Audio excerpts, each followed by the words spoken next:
Voted out of office. Liz Cheney losing the Wyoming Republican primary by 37 percentage points. The outcome was expected, but the loss is one of the biggest on record for a House incumbent. Hours after her concession speech, she launched a PAC called The Great Task. She says its goal is to stop Trump from taking back the Oval Office. 2 years ago, I won this primary with 73% of the vote. I could easily have done the same again. The path was clear. But it would have required that I go along with President Trump's lie about the 2020 election. That was a path I could not and would not take. All right, well, former President Trump calling Cheney's loss a complete rebuke of the January 6th committee, adding she could now, quote, disappear into the depths of political oblivion. But Cheney hinting her political career may not be over, saying she's, quote, thinking about a 2024 presidential run and will decide in the coming months. So this is our first topic today on our Rush Hour Roundtable. We want to introduce you to today's panel. We have Capri Cafaro, the former minority leader of the Ohio State Senate and host of the Eat Your Heartland Out podcast and radio show. Jason Hammer, co-host of the radio show Hammer and Nigel on 93.1 WIBC in Indianapolis. Next, Crystal Knight, Democratic strategist who worked on campaigns such as Hillary for America 2016. And finally, Julio Rivera, editorial director of Reactionary Times. Panel, thank you so much for joining us today. Our question for you, does Cheney have a shot if she runs in 2024? Capri, we'll start with you. No, I don't think so. I think there's a couple questions here that we need to answer. One, is she going to run as a Republican? And if she's running as a Republican, no, I certainly don't think that she has an opportunity to beat Donald Trump or Ron DeSantis or anyone else of the Trump wing of this party, as evidenced by her performance in Wyoming, a place that, you know, Cheneys have hailed from for decades and multiple generations. I think that what this shows us is that what we already know, that the Republican Party is no longer the party of Bush and Cheney. Frankly, the Democrat Party is probably no longer the party of JFK and Bill Clinton either. These parties are evolving, and are evolving over time, and we're seeing this in real time in situations like with Liz Cheney. If she runs as an independent, who knows what she's going to do? But if she runs as an independent, I think she actually serves Donald Trump, and she hurts her maybe goal of trying to stop Donald Trump, because I think what happens is that Democrats that may be frustrated with Joe Biden, or if Joe Biden doesn't run, they may say, well, you know, Liz Cheney is courageous, even if she does vote 93% of the time with Donald Trump. We see her in this different light. And that's going to bring people away from the Democrats. And it's going to give, you know, I think, an opportunity for Donald Trump or the Republicans to take the White House in 2024. One other thing I want to close on, this pact that she has that with this goal of stopping Trump. Let's think about the success of the Lincoln Project. The Lincoln Project had a very similar goal. They had great media in 2020. They've done a lot of things backed by a lot of McCain alumni. I don't think they've made a dent, and it's because the Republican Party has changed. So the short answer, no.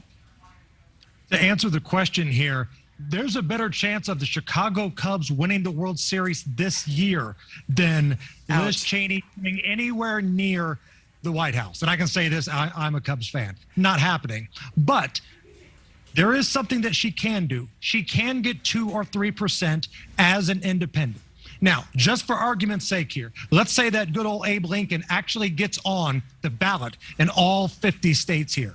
It's not as easy as it sounds. Ask Kanye West. But if she can get on the ballot in all 50 states, can she get 2 or 3%?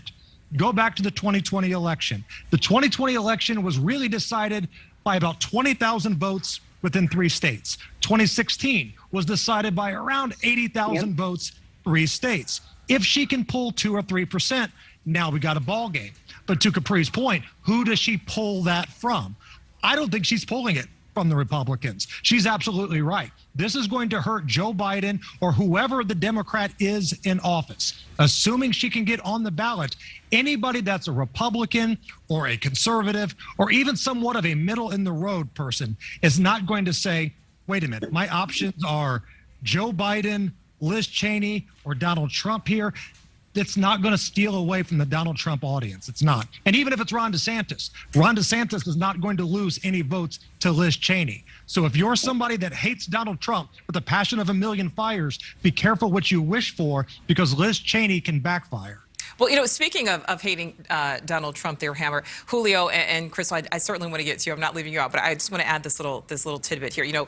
Her concession speech really attempted to essentially draw a clear line for Americans, right? Either support Trump and what she sees as treason, or oppose Trump and be a patriot, in her view. Is that how voters see it? Crystal, what do you think? Well, I hope that voters see it that way. I agree with what the other panelists said. I don't think that she has a chance.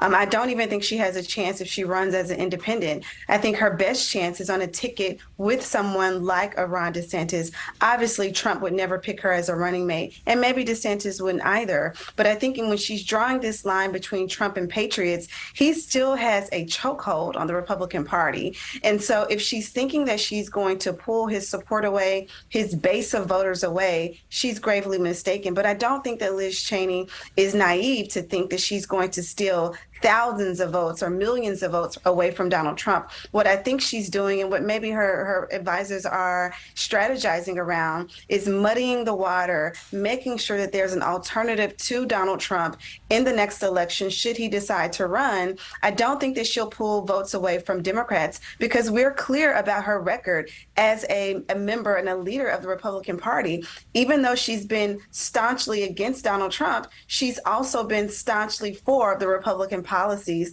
that he has put forth and his party has put forth. So ultimately, her play is to make sure that he does not get reelected, make sure that he does not become the Republican nominee. But we also have to consider she could be someone's running mate in 2024. That's a good point. And you mentioned the Cheney DeSantis possibility. I mean, Hammer, I saw you immediately start shaking your head there. But Julio, I want to make sure that you have a chance to answer first. Go ahead.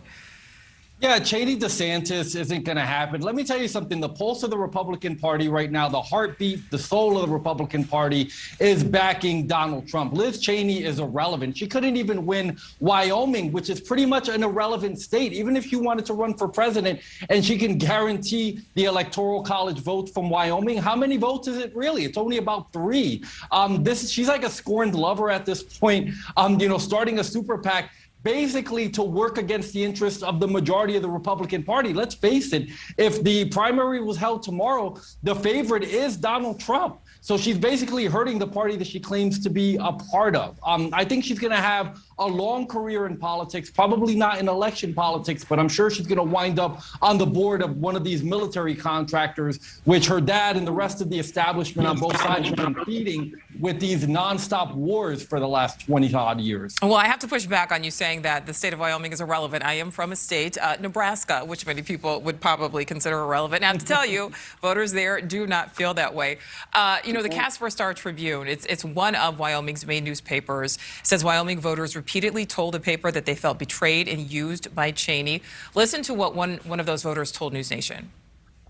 I just don't want her to get elected again. I don't like the things that she's done and what she's for. And so I'm going to hope that this Hageman wins. All right, panel. So, is this the national media, for lack of a better term here, making this Trump versus Cheney? Or is this maybe, all politics is local here? Is this local voters just not wanting her to represent them anymore? I think it's a little bit of both on this situation. And I think that, Liz Cheney basically made the calculation that some things are more important than winning. And she feels that, because she sees Trump's conduct as treasonous, that she was willing to lose. And she had to make a choice between representing the will of the people that she represents, that she works for in Wyoming, or taking a stand on what she felt was a very important value and let the chips fall where they may. And that's what she did. I think that, ultimately, Wyoming voters basically said, we don't want her there anymore because she doesn't reflect our values. And that's their choice. That's their choice. And she decided to live with it. If she really believed, though, the one thing that I would say is she knew where she stood. She knew that she was going to lose. And maybe they're right about feeling used, because she could have just said, I know I'm going to lose. I'm not going to run for re-election again because I'm going to take this stand. And my stand is I'm going to stand up, but I'm not going to ask you to vote for me again because I know you don't agree with me and I don't deserve to work for you anymore because I don't reflect your values.